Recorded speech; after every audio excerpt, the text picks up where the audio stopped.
Hello, I'm Charles Higdon. I'm Superintendent of the Taylor County School District here in the great state of Kentucky. And I'm going to talk to you for just a couple minutes about bass fishing, especially bass fishing in the high school area. I was introduced to bass fishing in high school about 10 years ago. A friend of mine named Tommy Hall fished some local tournaments together, came by and said, hey, would you be interested in thinking about starting a team, a fishing team in Taylor County? And we talked just a little bit about it, and I'm going to tell you a little bit about our school district too, to show you how that combined with bass fishing. Our school district prides itself on getting kids involved. We feel like if you get children involved in something like sports or extracurriculars or bass fishing or clubs or activities, you got a greater chance to connect them with the school and a greater chance for them being successful in school and graduating. In fact, we haven't had a dropout in 10 years, and a lot of that we attribute to different activities like bass fishing. For the school district, it was the first thoughts are about insurance and about whether what if somebody gets hurt or how are we going to get the bass boats.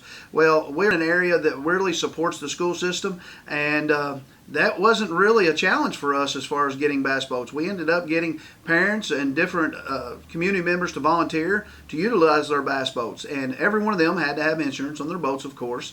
And as far as our school insurance, it covers just like any other sport or activity. Same thing, so we didn't have an issue there. We wasn't going to really sit around and wait to worry about people suing us to decide whether we're going to do things for kids or not. So we chose to side with the kids and said, give it a shot. Now, I knew that the possibility of reaching kids that weren't involved in other things was really going to be higher if we offered things like bass fishing, and I was right. We immediately had 40 or 50 kids that really hadn't involved themselves in any other activities that raised their hands and wanted to get involved. Now, obviously, all 40 or 50 didn't get to go out on the lake, but they were involved in the club activities. But I would say we started the first season with at least 15 or 20 anglers that found boat captains that could help them out.